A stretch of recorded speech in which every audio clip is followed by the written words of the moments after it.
정치권 소식을 배종찬 인사이트 K 소장과 함께 조금 더 깊이 들여다보도록 하겠습니다. 소장님 안녕하십니까? 안녕하십니까? 네, 대장동 사건 항소 포기와 관련해서 여야가 정말 서로 다른 목적으로 국정조사를 놓고 이제 협상을 이어가고 있는데 접점이 없어요.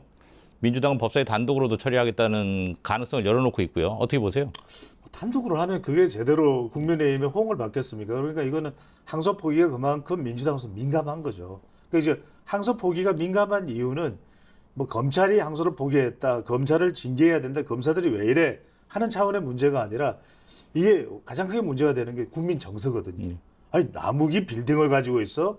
이게 이제 지금 국민의힘의 또 전략입니다. 청담동 빌딩, 역삼동 부지. 그러니까 이게 국민 분노가 정말 이게 들끓고 있기 때문에 네.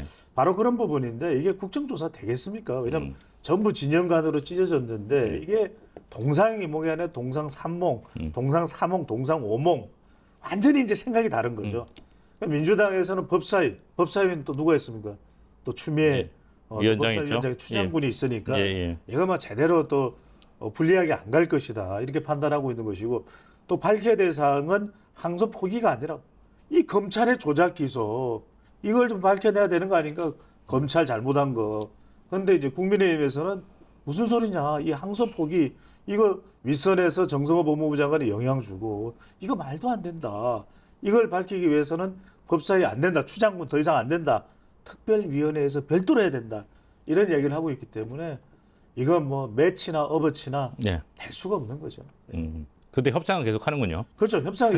협상을 하는 듯하지만 예. 결코 이거는 성사될 수 없는 할리우드 액션이다. 예. 알겠습니다. 자, 국민의힘은 반면에 이제 연일 대통령실과 법무부 앞에서 규탄대를 열었어요. 네. 이게 이제 지방선거까지 이슈로 잡아가겠다는 의지로 봐야겠죠. 그렇죠. 이제 그래서 이제 대통령실과 법무부 장관실을 가는데 저는 이건 아주 크게 효과는 없어요. 왜냐하면 대통령실 가서 뭐 가까이 근접할 수 있나요? 응답이 나올 게 있는데 예. 저는 오히려 그 남욱의 빌딩에 가서 한 거 예. 또는 김만배에 대해서 이거를 제보받고 예. 김희엇지엇 제보받았을 때 그런 게 효과가 있었거든요. 그러니까 남욱의 재산이 어디 있느냐, 또 김만배의 재산이 어디 있느냐, 정영학의 재산이 어디 있느냐, 이게 저는 오히려 먹힐 수 있어요. 왜 그러냐면 지금 남욱의 경우에는 지금 가족들은 미국에 있다고 이야기하지 않습니까? 샌디에이고에 있다는 이야기를 하는데 샌디에이고가 어떤 곳입니까? 그건 정말 아무나 갈 수 없어요. 돈이 많이 드는 곳입니다. 아, 그래요? 미국의 로스앤젤레스에서 이제 쭉 해안선을 따고 내려가면 예. 샌디에고에 도착하기 전에 그 항공모함이 서 있어요. 바닷가에. 아, 이게 항공모함. 에어크래프트 캐리어라고 그러죠. 근데 이게 정말 부자 동네들이 사는 동네, 부자들이 사는 동네가 바로 이 샌디에고. 샌디에이고입니다. 네. 샌디에이고, 샌드위치 아니에요. 샌디에이고입니다. 그러니까 지금 이게 샌디에이고 바로 우리 하선 김하성 선수가 또 뛰었던 거 아니겠습니까? 네. 지금은 이제 애틀랜타 브레이브스에 가 있지만 그러니까 이런 게 정말 사람들로서는 화가 나는 거예요. 오죽했으면 남욱의 부인은 MBC 기자였단 말이에요. 부랴부랴 MBC를 정리하고 샌디에이고로 간 겁니다. 그러니까 아들도 뭐 자식들도 아들인지 하여튼 자식들이 그곳에 산다는 거예요. 이 분통 터질 일이죠. 이런 걸 제보받아서 전 글로벌하게 김만배도 그 천배 만배 그걸 어디다가 숨겨놨는지 정영학도 그러니까 이런 부분들을 밝혀내야 되는 거예요. 그러니까 지금 민주당에서는 봐라 검찰이 조작한 게 뭐 정영학 녹취록을 보면 그건 뭐 사실도 아니었지 않느냐라는 걸 마치 꾸며내서 이제 꾸며진 것처럼 이야기를 하는데 그게 중요한 게 아니라 지금 이제 국민들이 분노하는 지점은 어디냐면 상대적 박탈감이거든요. 왜냐하면 생각해 보십시오. 일반 사람들은 지금 뭐 상상할 수 없는. 예. 상상할 수가 없는 거죠. 네. 또 대장동 네. 원주민들 생각 그분들이 보상받은 건 뭐 있겠습니까? 근데 지금 뭐 8천억, 9천억 얼마인지도 몰라요. 1조가 됐는지 지금 그 재산이. 근데 그 부분이 오히려 지금 감정을 건드리고 있는 부분이거든요. 그러니까 만약에 국민의힘이 하려면 체계적으로 그런 걸 제보받아서 조목조목 봐라. 말이 되냐? 이걸 민간에서 민사소송으로 환수를 한다고 무슨 뚱딴지 같은 이야기냐? 라는 것을 차근차근 굉장히 논리적으로 국민들의 민심의 여론을 예리하게 분석을 하면서 그것을 전달했을 때 그럴 때 이제 여론이 움직이는 것이죠. 알겠습니다. 정청래 민주당 대표 얘기를 좀 해볼게요. 취임 이후 처음으로 이제 대구를 찾았습니다. 네.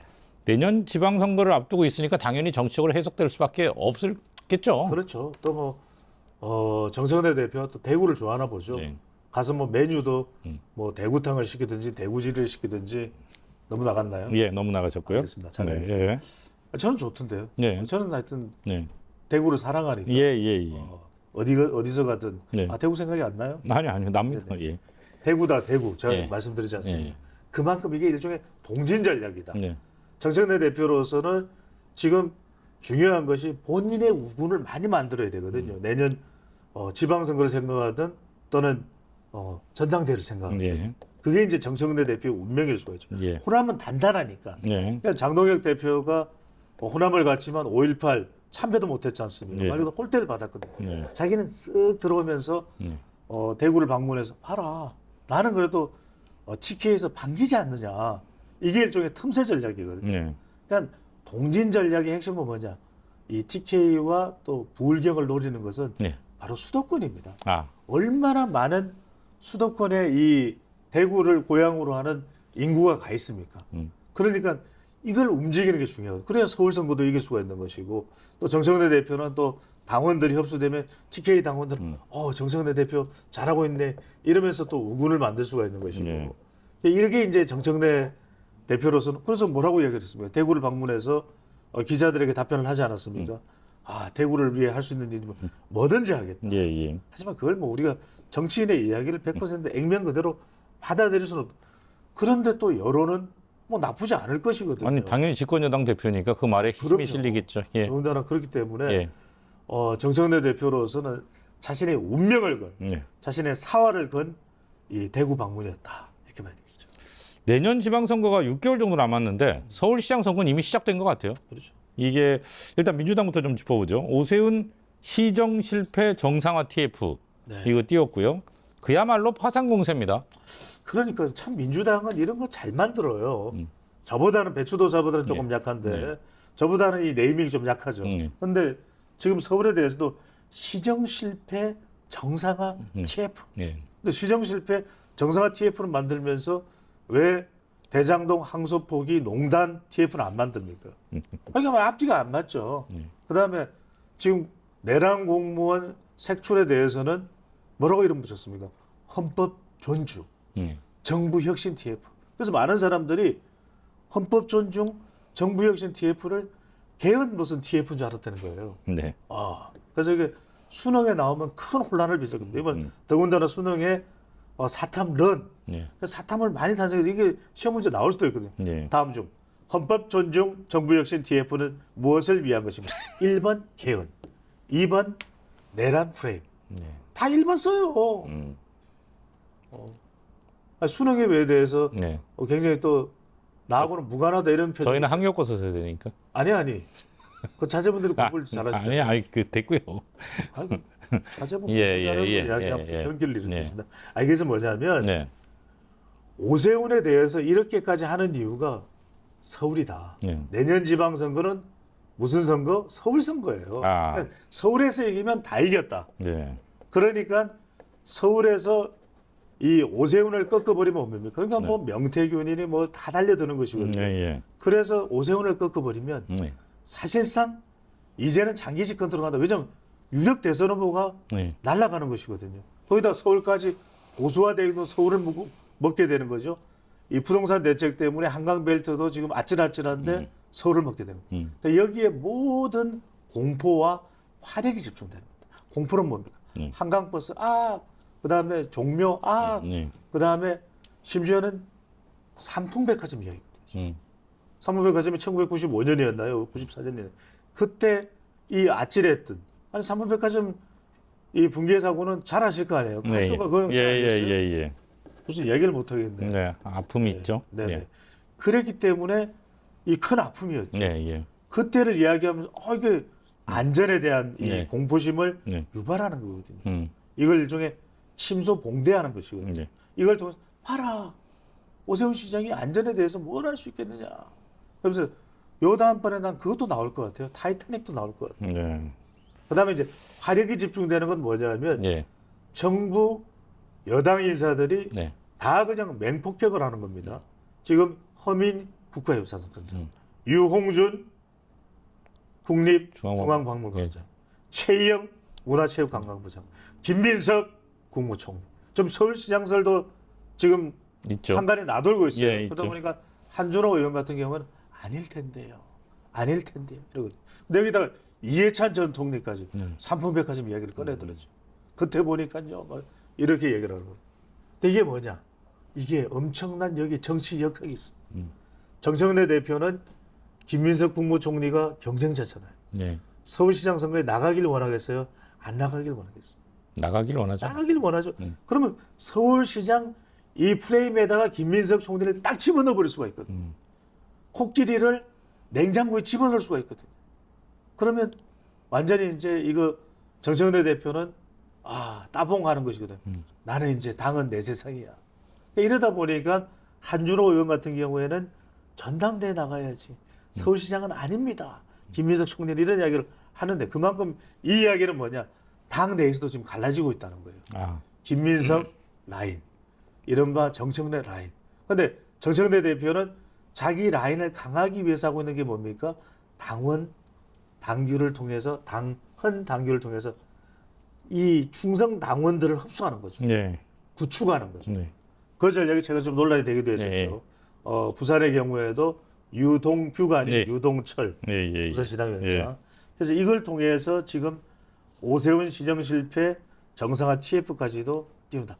오세훈만 무찌르면 서울은 우리 것. 그러면 앞으로 장기 집권은 가능. 이런 포석이 깔려있는. 자, 그러면 국민의힘은 이제 서울시장을 지켜야 되잖아요. 그렇습니다. 지금 현재 오세훈 시장이 예. 국민의힘이니까. 그래서 이제 김민석 총리를 고발했어요. 네. 이것도 역시 같은 맥락에서 이해를 해야겠네요. 같은 맥락인데 예. 그러면 또 김민석을 띄워주게 되잖아요. 예. 그러면 지금 김민석 총리는 뭐 1타 3피예요. 그러니까 한 번 던져서 3개를 먹는다. 뭐냐? 서울시장 후보로도 몸값이 올라가고 있죠. 예. 그다음에 국무총리로서 존재감도 올라가고 예. 있죠. 또 서울시장으로 나가려 그러니까 이른바 친명파에서는 아니다. 지금 전당대에 나와서 정청래 대표를 눌러줘야지 이렇게 이야기했다. 그럼 계속 몸값이 올라가는 거예요. 예. 또 굳이 이런 전략을 펼칠 이유는 없다. 국민의힘에서. 왜냐하면 선거라는 것은 결국 구도, 예. 그다음에 두 번째 바람, 예. 그다음에 세 번째는 후보 아니겠습니까? 예. 그렇다면 오히려 김민석 후보보다는 누구를 띄우는 게 좋다. 정원호를 띄워야죠. 뭐 그분도 많이 뜨셨던데 제2의 이재명 뭐 이런. 글쎄 뭐 이제 그런 예. 제2의 이재명 이렇게 뭐, 나오면 안 돼요. 예. 그러니까 이재명 대통령 이름이 또 거론되고 이러면 이건 또 2인자를 안 두잖아요. 예. 그러면 또 정원호 예. 이 성동구청장에 대한 상당히 견제론이 나올 수 있어요. 예. 근데 이걸 국민의힘이 띄워주세요. 이게 뭐냐면 성동 격서 전략입니다. 네. 성동구청장이기 때문에 점점 웃으려고 그랬죠. 아니요. 예. 성동 격서 전략은 뭐냐? 네. 성동구청장을 음. 띄워줌으로써 예. 서쪽을 공략하는 거죠. 서쪽은 뭡니까? 민주당이죠. 예.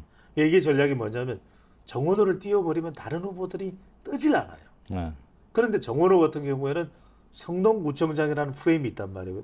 그럼 서울 프레임인 오 시장을 이기긴 쉽지 않거든. 그러니까 예. 민주당 내에서는 어떤 상황이 벌어질 수 있냐? 일종의 선거공학으로 보면은 자중질환이 벌어질 수 있는 거죠. 그러니까 이게 굉장히 머리를 잘 써야 됩니다. 선거라는 거 제가 이제 35년 동안 선거 관련된 컨설팅을 해왔지 않습니까? 네. 그때마다 많은 또 이 후보자들이 깜짝깜짝 놀라요. 우리 배추도사의 제안대로라면 당선은 100%다. 예. 아니 인정 안 해요? 예. 이영지읒 안 해요? 예. 이영지읒입니다. 네네. 아니 과거에는 이렇지 않았잖아요. 예. 옛날에는 이렇지 않았잖아요. 칭찬해줬잖아요. 야요, 칭찬합니다. 네. 예. 알겠습니다. 이제 어쨌든 간에 서울시장 선거가 그만큼 중요하고 계속 이제 화두가 될 수밖에 없어서. 그렇죠. 사실은 예. 내년 지방선거는 다른 거 볼 거 없어요. 서울시장을 누가 먹느냐. 예. 오세훈이냐, 국민의힘이냐, 예. 아니면 민주당이냐, 예. 어디냐. 예. 이게 핵심이죠. 자, 국민의힘 내부 얘기를 좀 해보겠습니다. 여상원 윤리위원장 사퇴를 놓고 당내 개파 갈등 조짐을 보이고 있어요. 친한계가 반발하고 있고요. 이건 어떻게 보세요? 그렇죠. 이게 왜냐하면 이른바 개파 갈등이에요. 예. 친장동혁, 예. 친한동훈이죠. 그럼 뭐겠습니까? 지금 여상원 윤리위원장의 경우에는 두 사람 장동혁도 한동훈이 임명한 건 아닐 거예요. 근데 여상원 위원장은 말 그대로 저는 개인적으로 잘 알고 있는데 정말 훌륭하신 분입니다. 네. 이 대구 경북고등학교를 나오셨고 네. 서울법대를 나오고 네. 또 정말 이 중진 판사 판사로서 탄탄한 경력을 쌓은 분입니다. 정말 뭐 법 판사지만 법 없이도 살 뿐이죠. 네. 근데 이분이 일전에 전환길에 대해서는 뭐라고 했습니까? 이거는 가볍지가 않다. 네. 근데 결국 영향의 내부의 이 압박에 떠밀려서 결국 전환길에 대해서도 그냥 뭐 경고 정도 수준에 그친 거 아니겠어요? 예. 그다음에 지금 김종혁 네. 전 최고위원이 장동혁 대표에서 무슨 말을 했다고 해서 지금 뭐 이른바 친 장동혁계에서는 중징계를 해야 된다 이런 이야기가 나올 정도였어요. 친 한동훈계 인물이니까. 네. 근데 결국 경고 정도에 그쳤단 말이에요. 이거 뭐야? 이럴 수 있어? 그런데 또 여기에 또 하나 붙은 게 뭐냐면 박민영 네. 미디어 대변인입니다. 네, 근데 박민영 미디어 대변인이 한 유튜브에 나가서 사실 이게 유튜브를 네. 그냥 뭐 아무 유튜브나 나가면 안 돼요. 네. 제가 항상 말씀드리는 거지만 이 품격과 그 다음에 또 내용과 그 다음에 정보와 또 교훈과 감동이 함께 있는 유튜브 어디 유튜브입니까? 바로 여러분들 함께 하고 있는 TBC 유튜브 여러분들과 함께 하고 있습니다. 구독 꾹 눌러주시고 우리가 빨리 50만을 돌파해야 되기 때문에 네. 다른 유튜버에 대한 평가는 좀 자제해 주시고요. 예. 뭐 잘하는 것도 있고 뭐. 들어주질 않으시죠. 예, 말씀하십시오. 예전에는 어쨌든 아니 좋아요 꼭 해야죠. 예전에는 예. 아니랬잖아요. 아니, 예. 네, 그래서 이제 이 여상원 윤리위원장이 봤을 때는 이런 꼬라지를 보고 있을 수가 없는 거예요. 본인은 왜냐하면 그냥 윤리위원장은 공평무사하면 되는 거거든요. 어디 개파 가리지 않는 분이에요. 여상원 위원장은. 그런데 이분이 외부의 압박을 받고 자꾸만 자기가 볼 때는 경고 정도 수준이라서 경고한 건데 뭐 왜 그 봐주기를 하냐, 당신 친한동훈이냐, 온갖 이런 게 또 빗발칠 거 아닙니까? 이게 뭐 저는 한동훈계냐 장동혁계냐 이런 거 떠나서요. 예. 근데 이제 그러다 보니까 최근에 이제 앞서 말씀드렸던 대로 박민영 미디어 대변인이 또 김혜지 이 의원입니다. 예. 그러니까 좀 상당히 좀 예. 시각이 이제 불편한 분인데 네. 그래서 한동훈 전 대표 때 이제 총선 때 두 번째 이제 비례대표를 하게 된 거예요. 네. 근데 이제 그거 가지고서 뭐 또 이야기를 또 이 했죠. 불편한 시각에 대해서도 이야기를 그건 안 될 일이죠. 네. 그러니까 우리가 절대로 이 까방권이 적용되지 않는 것이 있습니다. 까임 방지권이 까방권인데 네. 까방권이 적용되지 않는 것이 여성 대체로 네. 또 이렇게 장애인분들 그건 아니에요. 근데 그게 두 개가 겹쳤잖아요. 그러니까 이제 뭐 우리가 여러 가지 이야기들을 할 수 있으면 해야 될 이야기가 있고 해야 될 수준이 있는 것이거든요. 네. 근데 실제로 이제 같은 유튜브 방송에 출연한 다른 진행자는 더 심한 발언을 했어요. 그때 박민영 미디어 대변인 잠깐만요. 전 더 이상 이거 이야기를 할 수 없습니다. 이렇게 했었어야죠. 그런 것에 대해서 조금 선을 긋는 것이 불분명했다. 예. 그러다 보니까 이게 지금 사실상 개파갈 일종의 이 윤리위원장의 거치 또 윤리위원회 결정인데 사실상 친장동혁계 또 친한동훈계의 일종의 결전 사항이 벌어지고 있습니다. 이미. 네. 그 계속 이어서 장동혁 당대표에 이어서 나경원 지방선거총괄기획단 위원장이 이게 이제 방송에 나와서 강경보수 극우 세력과의 연대 가능성을 시사하는 듯한 발언을 했는데 장동혁 대표도 했고요. 이 같은 움직임은 어떻게 보세요? 자 보자고요. 선거를 왜 하는 겁니까? 선거의 목적이 뭐예요? 선거요. 아니 선거에서 목표하는 게 뭡니까? 사람 뽑는 거 아닙니까? 당선이죠. 예. 그럼 당선되려면 어떻게 해야 됩니까? 뭘 어떻게 해야 됩니까? 표를 많이 받아야 되잖아요. 네. 아니 표 많이 받을 생각을 하면 되는 겁니다. 네. 저는 딴 생각 안 해요. 여러분들 그냥 냉정하게 생각해보시죠. 선거가 뭡니까? 이겨야 되잖아요. 네. 그럼 표를 많이 받으려면 뭐냐? 네. 이 학교만 생각하면 돼요. 연대. 네. 선거는 연대예요. 나경원 위원장이 비슷한 논리를 폈어요. 좀 기다려보세요. 예. 선거는 고대가 아니에요. 예. 제가 무슨 특정 학교를 이야기하는 거는 선거는 고대는 아니에요. 고대로 가면 안 돼. 예. 연대를 해야 돼. 예. 서울대도 아니야. 네. 제가 뭐 특정 학교 예. 연대인데. 하고 계세요 지금. 자, 싫었어요. 아니 하세요. 연대는 뭐냐면 예. 첫 번째 이준석. 예. 아니 원래 한 몸이었잖아요. 한 집안이었잖아요. 그렇죠. 조건 나쁘고 제가 여러분 조건 나쁘고 이야기하는 거 아니에요. 전 당대표죠. 데이터 전문가예요. 예. 아니 이준석하고도 합해야죠. 네. 연대니까 제가 말씀드린 예. 게. 자 그다음에 두 번째는 뭐냐? 한동훈. 뭐 한동훈 싫어하는 사람도 있겠죠. 예. 그렇지만 선거는 뭡니까? 싫어도 합해야 돼요. 예. 그래야 이길 수 있으니까. 그래서 이제 한동훈. 예. 그러니까 이렇게까지 합해지는 것이 뭐냐면 연대예요. 네. 그러니까 연대를 해야 승리를 하는 겁니다. 네. 그래야 이제 이 민주당을 또는 다른 당의 후보를 이길 수가 있는 것이거든요. 자 그런데 지금 나경원 이 지방선거 총괄 기획단장이 그 의미는 취지는 살짝 이해는 돼요. 네네네. 왜냐하면 이제 지금은 강성으로 가서 더 집토끼를 결집해야 된다. 그걸 모르는 바는 아닙니다. 그런데 그렇게 해서 결집은 했지만 그게 20%만 결집한 거다 그러면 선거에서 이길 수 있습니다. 40%를 결집해야 돼요. 그렇죠. 확장성입니다. 네네. 그래서 저는 네. 취지는 살짝 이해가 깊이 이해가 가는 건 아니면 살짝 이해가 가지만 네. 정말 중요한 건 선거 때는 이준석과 한동훈까지 저는 옳고 그름을 절대로 네. 이야기하는 게 아니라는 말씀을 드렸어요. 네. 선거에서는 이기기 위해서는 이것만큼은 제가 고대 좋아합니다. 네. 저도 뭐 고대 예. 출신이에요. 예. 그럼에도 불구하고 연대 출신이기 네. 때문에. 예. 자 그렇기 때문에 중요한 것은 합해야 된다. 네. 연합해야 된다. 네. 통합해야 된다는 말씀을 드립니다. 말씀이 조금 애매한 것 같긴 한데, 예. 어쨌든 애매했어요? 왜냐하면 지금 이준석, 한동훈 얘기하셨고, 예. 그러면 그 말씀에는 지금 흔히 지적되고 있는 강경보수나 구구 세력과 연대도 다 여러 빅텐트, 보수 연대 뭐 이 부분을 말씀하신 건가요? 아니 더 중요한 것은 예. 이준석, 한동훈을 어떻게 끌어들여서 네. 하나가 될지 원팀이 될지 예. 이게 더 중요하다는 말씀이죠. 그러니까 지금 가는 방향보다는 이쪽으로 집중해 주세요. 알겠습니다. 아이, 네. 순간적으로 놓친 것 같네요. 옛날에는 자. 안 이랬잖아요. 이제 여자가 지방선거 얘기를 저희가 계속하고 있는데 공천룰을 이제 손을 보고 있어요. 늘 이제 선거 앞두고 공천룰을 손을 보는데, 자 먼저 여당 예비 경선을 100% 권리당원으로 치르는 방안을 지금 추진을 하고 있고요. 국민의힘은 이제 프리젠테이션을 시켜갖고 현역 단체장들의 평가하겠다. 그래서 이걸 통해서 공천하겠다. 뭐 이런 방향이에요. 그렇죠. 이게 뭐냐면은 네. 여러분들 보십시오. 지금 민주당은 내년 선거를 유리하게 보고 있는 거예요.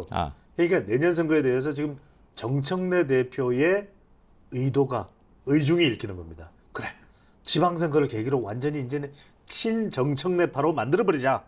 이게 보석이 깔려 있는 겁니다. 그래서 네네. 이재명 대표가 강조했던 건 당원 제일주의. 이게 일종의 온라인 워리어, 온라인 전사들을 만들어내는 것이고. 그러니까 김어준까지 합해가지고 완전히 세력을 구축해버리겠다. 이게 지금 깔려 있는 거예요, 밑자락에. 네. 그러니까 이른바 권리당원은 강화하고 네. 이른바 기존의 의원들이나 친명이 좀 뿌리를 내렸던 대의원들은 싹둑 잘라버리고 이른바 정청래계, 이른바 추미애, 정청래, 김어준, 문재인파 이렇게 겹치겠다는 거예요. 확보하겠다는 거예요. 네. 여기에 대해서 상당히 이제 당에서는 불만이 있습니다. 또 어떻게 할 수가 없어요. 이걸 은근슬쩍 지금 정청래 대표는 대통령이 해외로 나가 있는 상황에서 네. G20에 나가 있는 상황에서 이걸 밀어붙여 하고 있는 겁니다. 근데 이제 국민의힘을 보시면 국민의힘은 내년 본선에서 어떻게든 이겨야 돼요. 네. 그러니까 물론 뭐 충성파도 중요한데 네. 그렇다고 해서 친한동훈계 쪽에 공천을 줄 거냐 그건 아닐 것 같아요. 여전히 뿌리 깊은 친한동훈계에 대한 이 반대 정서 네. 이게 강합니다. 그러다 보니까 장동혁계에서는 어떻게 지금 장동혁 대표는 어떤 판단을 하고 있느냐? 그래도 본선 승리 가능성이 높은 사람들을 뽑자. 네. 가급적 그 두 가지가 다 깔려 있는 겁니다. 그러니까 일단은 성과를 봐서 거기에는 지지율이 깔려 있는 거죠. 여의도 연구를 통해서 일단은 네. 충남지사, 대전시장 등등등 이렇게 딱 해서 뭐 지지율 나쁘지 않네. 그러면 얼마나 지금 당에 대한 충성심이 있는지 한번 발표해 보세요. 이렇게 한 다음에 그것까지 맞아 떨어지면 기회를 주고 그게 아니다 싶으면 교체할 수도 있는 거죠. 네. 그러니까 그걸 깔아놓고 있는 것이 지금 국민의힘의 포석인데 공통점은 뭡니까? 네. 민주당도 친청계 확보. 네. 그 다음에 국민의힘도 친장계 확보. 그래서 지방선거 이후를 생각하고 있는 두 대표가 아닌가. 네. 포스트 지방선거의 이 정서가 기운이 깔려 있는 지금 방향으로 움직이고 있다 이렇게 볼 수 있는 거죠. 접근법은 다른데 목표는 같다. 그렇습니다. 네. 이거는 네. 동상일몽입니다. 알겠습니다. 오늘 여기까지 듣겠습니다. 네. 고맙습니다.